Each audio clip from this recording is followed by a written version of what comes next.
Ok, donc on se retrouve ce soir dans le livre du prophète Ésaïe. Ésaïe, un prophète prolifique, hein, puisque 66 chapitres, hein, et pas des moindres.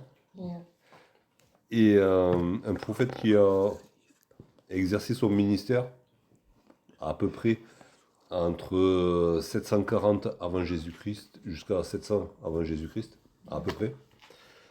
Sous le règne de minimum 4 rois de Juda, puisque Ésaïe était à Jérusalem, et qu'il a prophétisé principalement sur Jérusalem et sur Juda, même s'il a parlé des peuples alentours aussi.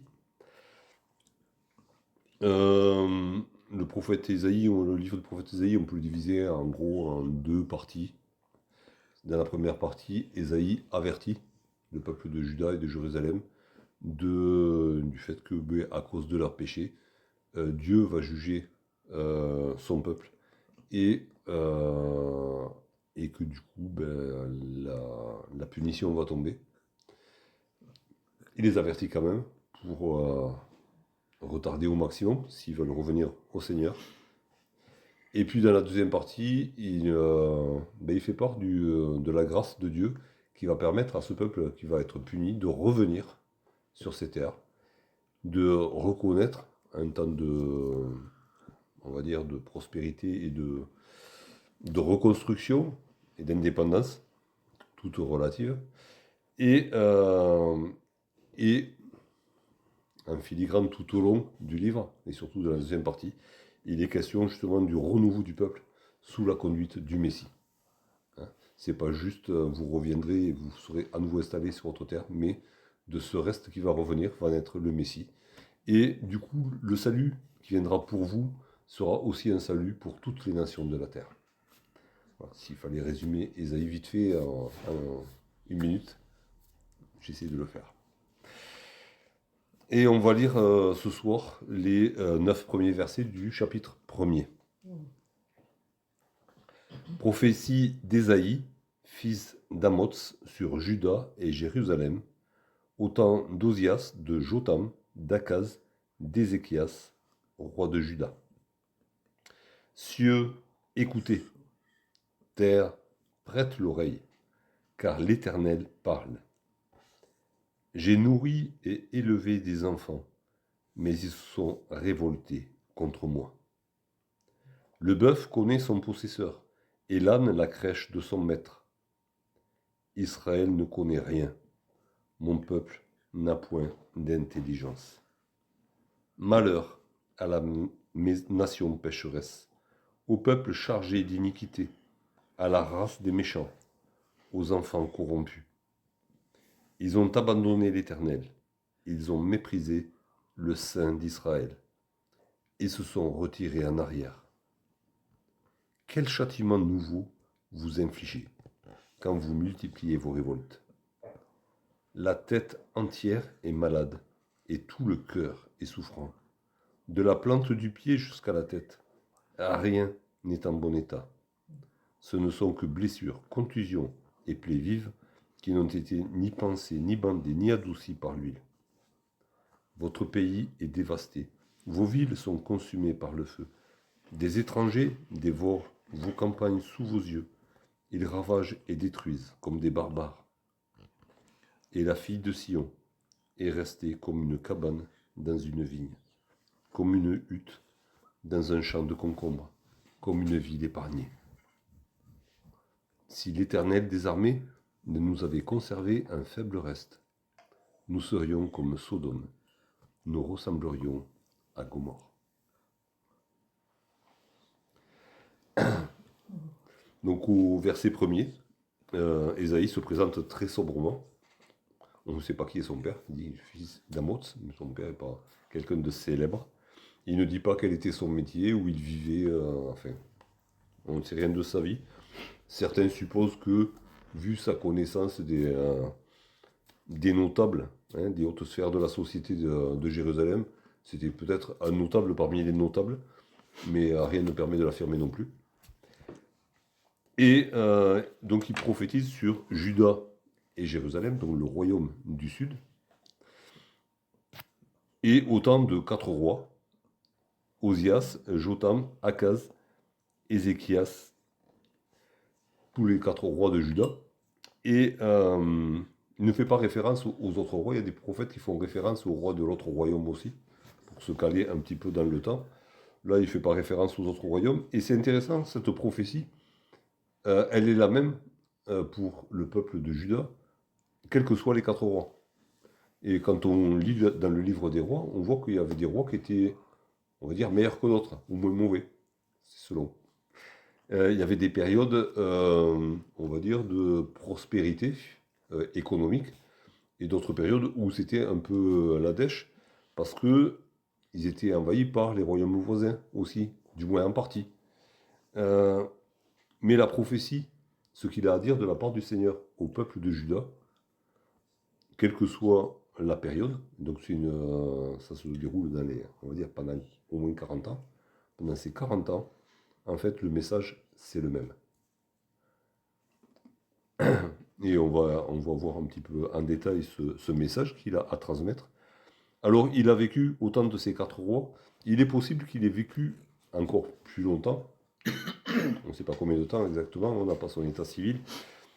Il a peut-être vécu aussi pendant le règne de Manassé, le fils d'Ézéchias, on va dire le pire des rois d'Israël, de Juda. Et selon certaines traditions, il aurait été persécuté par Manassé et mis à mort sous le règne de Manassé. Mais ça, c'est la tradition, c'est pas dans la parole de Dieu, c'est dans les écrits rabbiniques. Bon, pourquoi pas, hein, c'est fort possible. De toute manière, celui qui voudra vivre pieusement sera persécuté, c'est la parole de Dieu qui le dit, et ça, c'est une certitude. Et au verset 2, donc, il commence son message en invoquant le ciel et la terre. Au lieu de commencer directement, on va dire, peuple de Juda, écoutez-moi, il dit, cieux, écoutez, terre, prête l'oreille. Alors, la première pensée qui m'est venue, c'est que, bon, étant donné que le peuple de Juda ne veut plus écouter la parole de Dieu, on va se dire, ben, le prophète, il va parler à la terre et au ciel, quoi. Hein, à l'univers entier. À l'univers entier, vu que les gens ne veulent plus l'écouter, les hommes ne veulent pas écouter, donc on va parler au mur, s'il faut, puisque les murs ont des oreilles, paraît-il. Je pense pas que c'était vraiment ça, quand même. Hein, ça, c'est une pensée qui m'a effleuré comme ça. Je pense qu'il y a quelque chose de plus profond. Et je vous propose de lire dans le livre du Deutéronome, au chapitre 30. C'est une expression qui revient 3 fois dans l'Ancien Testament. Et où Dieu parle à son peuple. Et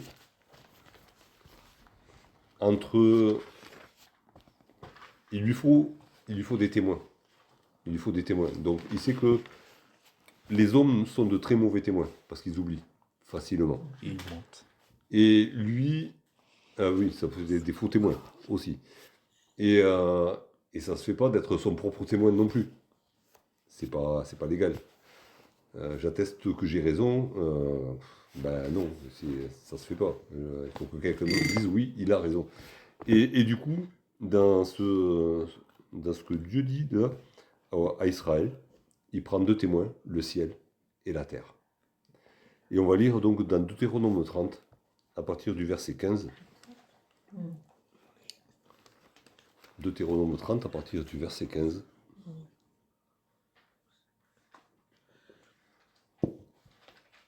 Dieu s'adresse par la bouche de Moïse à Israël, et il leur dit, « Vois, je mets aujourd'hui devant toi la vie et le bien, la mort et le mal. Car je te prescris aujourd'hui d'aimer l'Éternel ton Dieu, de marcher dans ses voies et d'observer ses commandements, ses lois et ses ordonnances, afin que tu vives et que tu multiplies, et que l'Éternel ton Dieu te bénisse dans le pays dont tu vas entrer en possession. Mais si ton cœur se détourne, si tu n'obéis point, et si tu te laisses entraîner à te prosterner devant d'autres dieux et à les servir, je vous déclare aujourd'hui que vous périrez et que vous ne prolongerez point vos jours dans le pays dont vous allez prendre possession après avoir passé le Jourdain. » J'en prends aujourd'hui à témoin contre vous le ciel et la terre. J'ai mis devant toi la vie et la mort, la bénédiction et la malédiction. Choisis la vie, afin que tu vives, toi et ta postérité, pour aimer l'Éternel, ton Dieu, pour obéir à sa voix et pour t'attacher à lui, car de cela dépendent ta vie et la prolongation de tes jours. Et c'est ainsi que tu pourras demeurer dans le pays que l'Éternel a juré de donner à tes pères, Abraham, Isaac et Jacob. Et donc le contrat, on va dire, l'alliance avait été scellée entre Israël et Dieu devant deux témoins, le ciel et la terre. Alors le ciel et la terre sont de la création de Dieu, ok, mais à l'échelle de l'homme, ça nous donne quand même une idée un petit peu de l'éternité quand même. Hein. Quand on regarde le ciel aujourd'hui, ben c'était le même qu'il y avait pendant notre enfance. Les étoiles sont toujours là, le soleil et la lune, ils font leur chemin, mais ils sont toujours là. Et on a l'impression que ben, ça sera toujours comme ça. Hein, ça donne une idée d'immensité, d'éternité, d'infini. Et la Terre, c'est pareil. Les montagnes qui étaient là quand on est né, ben, elles sont toujours là. Hein.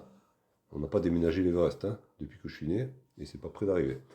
Donc, pas de problème. La terre et le ciel sont des témoins fiables, on va dire, entre les hommes et Dieu, puisque, pour les hommes du moins, ça donne l'impression que ça ne bouge pas. Et donc, Dieu qui parle au peuple de Juda par la bouche d'Ésaïe, convoque ces témoins qui étaient présents lors de l'alliance qu'il a passée avec le peuple d'Israël. Et que dit l'Éternel quand la première chose qui lui sort de la bouche, ben c'est sa déception. Hein. J'ai nourri et élevé des enfants, mais ils se sont révoltés contre moi. Alors quand Dieu dit qu'il les a nourris, c'est pas juste qu'il les a nourris dans le désert. Il fait référence à la manne. Mais le mot qui est employé là, c'est nourrir vraiment pour faire grandir, faire devenir beau, grand, adulte, une belle personne. Hein. C'est pas juste nourrir comme on nourrit les cochons pour les engraisser, pour les manger. Hein. C'est vraiment pour former quelqu'un de beau. Et c'est le même sens du mot élever. C'est pareil, élever, c'est le même mot qui est utilisé aussi pour élever en gloire. Hein. Dieu voulait pouvoir être fier de son peuple. Il a tout fait pour que son peuple soit remarquable et pouvoir en être fier. De la même manière, peut-être que il était fier de son serviteur Job, quand Satan est passé par là, et qu'il l'a fait remarquer à Satan. Et il aurait mieux pouvoir dire la même chose d'Israël. Est-ce que tu as vu Israël? Comment il me sert? Et il n'a pas pu le dire. Et il est profondément déçu. Et non seulement les enfants d'Israël n'ont pas répondu entièrement à son attente. Ils auraient pu le décevoir un petit peu. C'est pas ça. Mais c'est qu'ils se sont révoltés contre lui. Et il est vraiment question de rébellion. Et le mot qui est utilisé pour révolter ici parle de transgression. Ils ont transgressé ma loi. Donc c'est quelque chose de volontaire. Non seulement ils n'ont pas reconnu le bien que j'ai fait pour eux, ils n'ont pas accepté le projet d'avenir que j'avais pour eux, de grandeur, de gloire que j'avais pour eux, mais en plus, volontairement, ils ont bafoué ma loi. Donc là, Dieu commence par exprimer la douleur de son cœur par rapport à ces enfants qui lui ont tourné le dos. Et au verset 3, on va prendre le verset par la fin, Israël ne connaît rien, mon peuple n'a point d'intelligence. Et à ce point qu'ils n'ont pas d'intelligence, ça fait penser au psaume 32, verset 9, où il est question du mulet et de l'âne, à qui on met un mors et une bride pour les contrôler. Et Dieu leur dit, il dit à son peuple-là, ne soyez pas idiots comme ces animaux-là, quoi. On est obligé de leur mettre un mort pour les diriger. Un truc qui leur fait mal pour arriver à en faire quelque chose de bon. Et il dit, mon peuple, il est plus bête que les bêtes. Et il compare son peuple au bœuf et à l'âne. Alors rien à voir, même si c'est une question de crèche, rien à voir avec la nativité. Hein. Alors c'est peut-être à cause de ce verset-là que certains mettent un bœuf et un âne autour de Jésus quand ils font la crèche. Mais ça n'a absolument rien à voir avec la naissance de Jésus. C'est juste que Dieu compare son peuple à des animaux. Et il dit, il est plus bête que les bêtes. Mon peuple est plus bête que les bêtes. Parce que le bœuf, tout bœuf qu'il est, ben, il sait qui est son maître.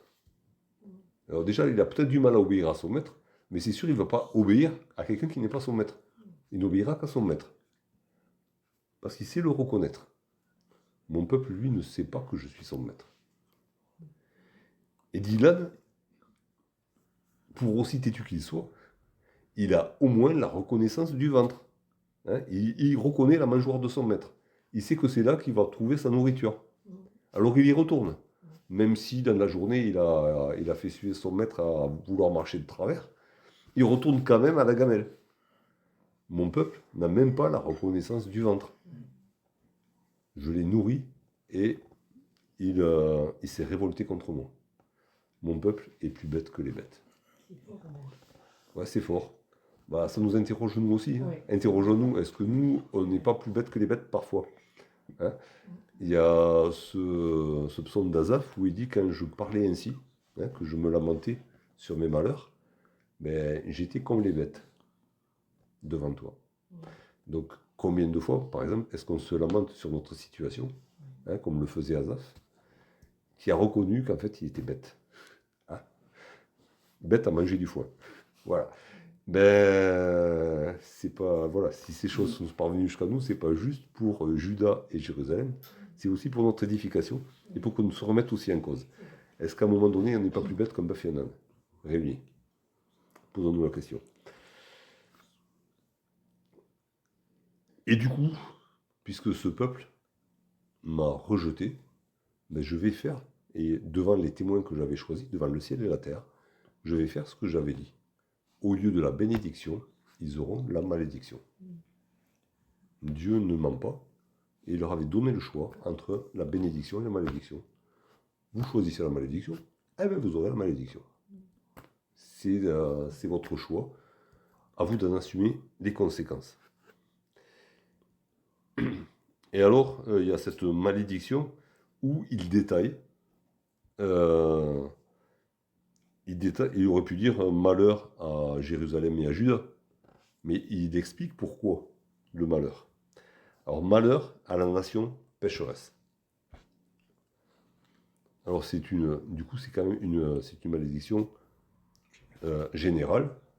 Il y avait en Israël, à Juda, à Jérusalem, des gens qui vénéraient l'Éternel, qui étaient droits devant l'Éternel, et tout au long de l'histoire d'Israël, il y en a eu, ce faible reste qui était fidèle à l'Éternel, mais, comme dit ailleurs le Seigneur, même s'il y avait au milieu de cette nation Daniel et je ne sais plus quel autre grand homme, Noé et Job. voilà, ben je ferai quand même tomber le jugement. À un moment donné, c'est la nation dans son ensemble qui est coupable. Les individus, Dieu s'occupe d'eux aussi, d'une autre manière. Hein. On aura, au moment de la chute de Jérusalem, par exemple, Jérémie, avec cet Éthiopien qui va prendre soin de lui aussi, qui vont être sauvés du massacre, mais le peuple en entier sera puni et exilé, pour la plupart. Donc, malheur à la nation qui pêche, et la notion de péché, c'est manquer le but pour lequel Dieu nous a créés. Hein. Le but pour lequel Dieu nous a créés, c'était d'avoir une relation avec lui, une relation sainte et droite. Donc, malheur à cette nation qui pêche, malheur au peuple chargé d'iniquité. Alors, il ne dit pas au peuple qui a commis des iniquités, mais qui est chargé, hein, qui est chargé, qu'il est un peu plus, il est tellement chargé qu'en fait, il ne peut pas en prendre une de plus sur le dos, quoi. Et les iniquités, ça fait appel à la perversité. C'est, vous savez ce qui est bien, et vous choisissez de faire le mal. Et malheur à vous qui êtes chargé de perversité, qui est à votre comble de perversité. Et d'ailleurs, c'est pour ça aussi qu'après, il parle de Sodome et Gomorrhe.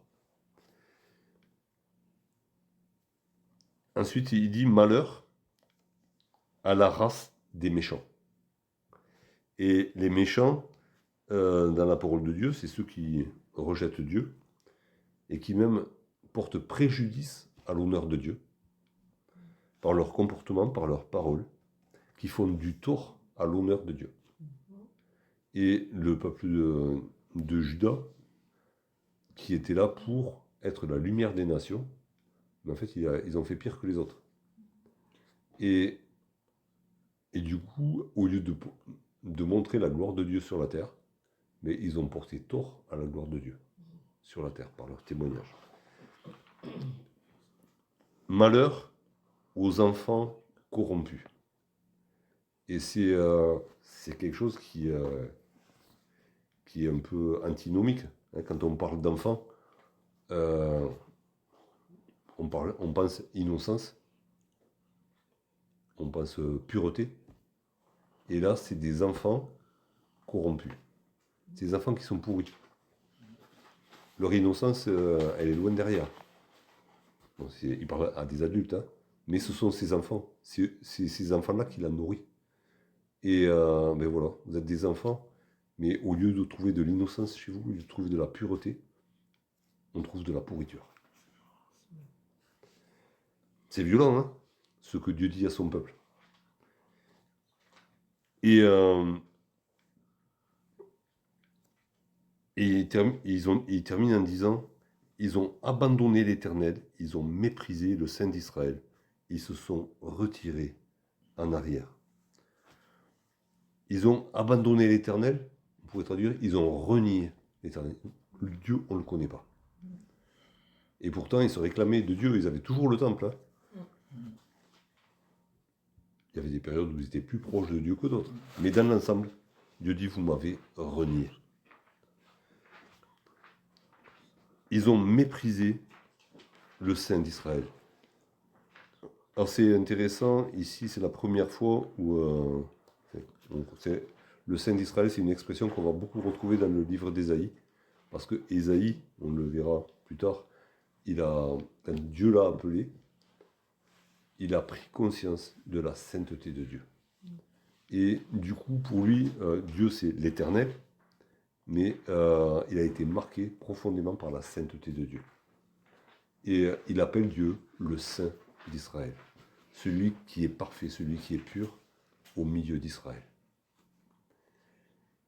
Et Dieu dit, ils m'ont méprisé, moi le Saint d'Israël.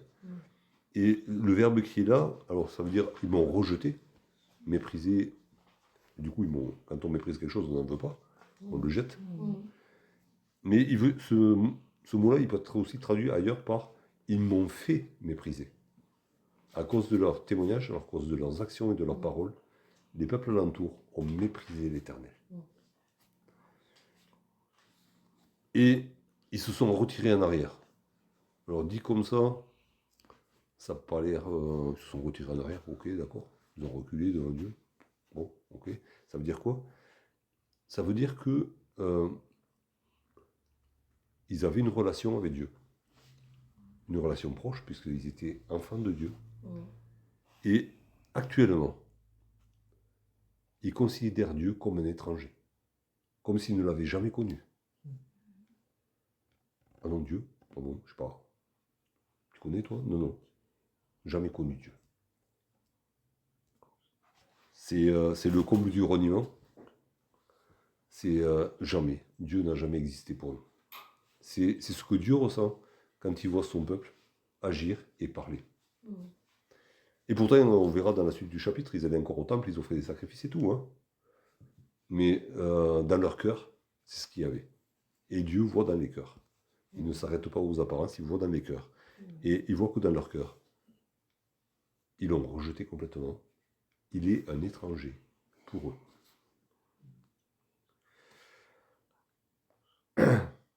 Et il se pose cette question, Dieu. Qu'est-ce que je peux bien faire pour vous faire prendre conscience de ce que vous faites? Quel châtiment nouveau vous infligez quand vous multipliez vos révoltes? Il ne sait plus. Il est arrivé au bout de ce qu'il pouvait faire. Avant de passer à un stade supérieur, bien sûr. Hein, parce qu'il avait encore des cartes à jouer. Dieu, il n'est jamais pris au dépourvu. Mais on va dire, pour rester dans quelque chose de convenable et de pas trop violent, il était arrivé au bout de ses ressources quand même. À part de recommencer à toujours faire pareil, mais ça ne va pas marcher. Il le sait que puisque ça n'a pas marché, ça ne marchera pas. Et il fait un descriptif de l'état du peuple. Alors certains y voient quand la tête est entière et malade, le corps est souffrant, le cœur est souffrant, la pointe des pieds jusqu'à la tête, tout n'est que plaie vive, machin, tout ça. Alors on peut voir dans cela l'état du peuple. C'est une image, hein, parce qu'à certains moments, il était très riche, le peuple. Hein. Enfin, la nation était riche. En fait, la richesse était accaparée par un certain nombre et les autres étaient dans la misère. Mais il y avait de la finance. Hein, Jérusalem, il y avait de grands trésors. On le verra, Ézéchias avait de grands trésors. À la fin du règne d'Ozias, la machine économique tournait très bien. Mais il leur dit, en fait, vous êtes dans la misère. Et même votre pays est dévasté. Et ça, c'est physiquement vrai. À certains moments, ils étaient envahis. Hein, les frontières ne tenaient pas trop par certains moments. Et ils étaient envahis par leurs voisins. Par la grâce de Dieu, des fois, ils avaient le dessus et repoussaient les voisins, mais il y avait toujours des dégâts. Alors, on peut voir ça comme leur état moral et leur état, on va dire, physique, enfin, économique et social. Mais on peut voir aussi dans cela le résultat des châtiments que Dieu leur a envoyés. Il les a tellement punis, il les a tellement frappés déjà, qu'ils sont couverts de plaies, que le Seigneur a permis que les nations alentour leur infligent. Et c'est pour ça que Dieu dit, mais qu'est-ce que je peux faire de plus? Vous êtes matraqués des pieds à la tête déjà. Je ne peux pas continuer comme ça.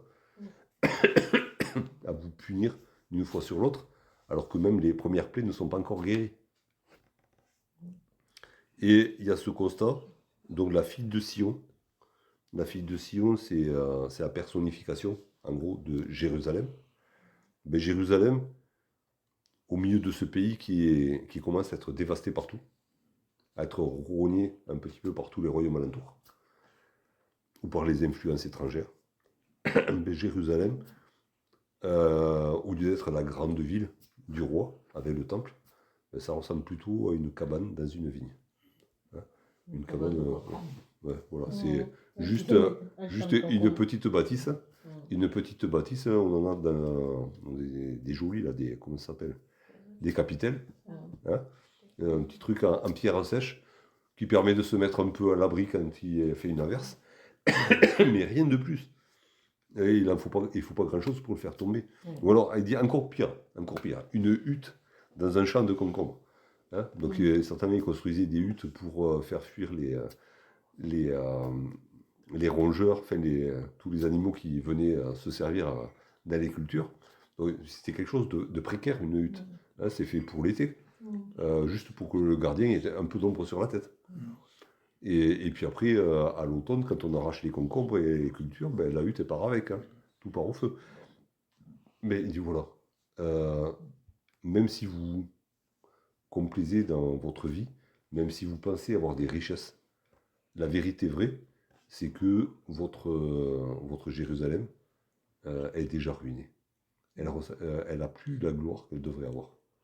Et ça fait penser certainement à cette lettre que Jésus envoie à l'église de Laodicée, je crois que c'est Laodicée, à qui il dit tu te crois bien habillée, bien portante, tout ça, et en fait tu es pauvre, misérable, aveugle et nu. Parce que tu n'as pas conscience, mais moi je te le dis. tu es misérable, pauvre, aveugle et nu. Et c'est ce que Ésaïe transmet de la part de Dieu à ce peuple pendant 40 ans.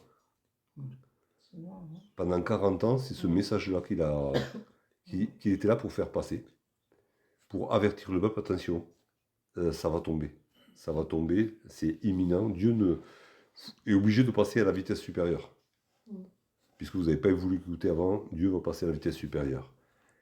Mais il y a ce verset 9 qui fait part aussi au peuple de la grâce de Dieu. Si l'Éternel des armées nous avait conservé un faible reste, nous serions comme Sodome, nous ressemblerions à Gomorrhe. Alors, par votre perversité, oui, vous ressemblez à Sodome et Gomorrhe. Mais Dieu fait grâce. Et il ne permet pas, et il ne permettra pas que son peuple soit exterminé, rayé de la carte, comme Sodome et Gomorrhe. Il y aura un faible reste. Mais Dieu le préservera contre toute attente, alors que tout va être détruit. Il restera un faible reste. L'ennemi ne pourra pas tout détruire. Dieu ne le permettra pas. Dieu va ouvrir la porte aux ennemis, mais il va, dans le même temps, protéger un faible reste. Et ça, c'est la manifestation de la grâce de Dieu. Dieu aurait pu, et Dieu a été tenté de le faire, déjà du temps de Moïse, de rayer Israël de la carte et de recommencer à zéro. Mais Dieu se laisse fléchir. Dieu, pour l'honneur de son nom, et pour le bien de son peuple, et pour le bien de toutes les nations, ne va pas permettre que la déportation touche tout le monde, que l'extermination du peuple de Jérusalem soit complète. Il y aura un faible reste que Dieu va conserver à travers toutes les époques. Donc voilà le message que transmet Ésaïe, quelles que soient les époques, et du coup c'est applicable à notre époque et c'est applicable à nous.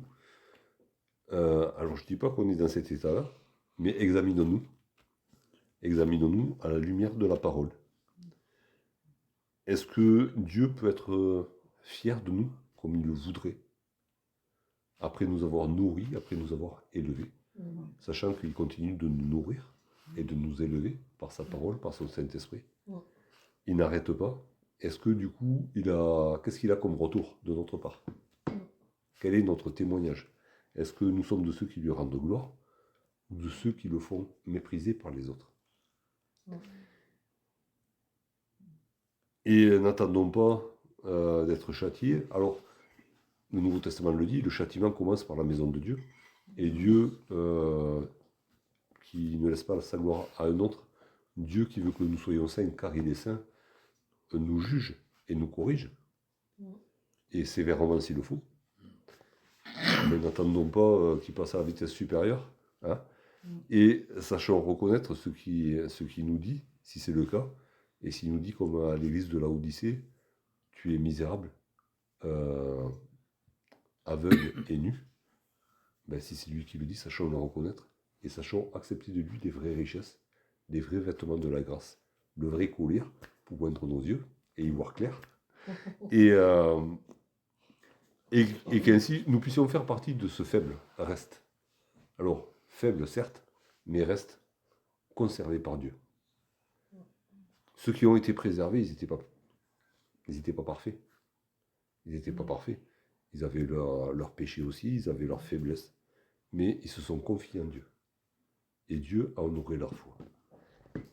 Et il leur a permis d'être ce témoignage qui a subsisté de génération en génération jusqu'à nous. Et du coup, soyons de ceux-là. On peut se reconnaître faible, on peut se reconnaître pécheur, mais si on se confie en Dieu, il va nous conserver sa grâce, il va nous conserver son amour, il va nous conserver sa bienveillance et ses bénédictions, et nous pourrons prospérer, même en étant un faible reste. Et Jésus l'a dit à ses disciples, il les appelait petits troupeaux. Mais ne craignez pas, petits troupeaux, car il a plu au Père de vous donner le royaume. Et donc c'est un faible reste qui va hériter du royaume de Dieu. Soyons ce faible reste. Amen.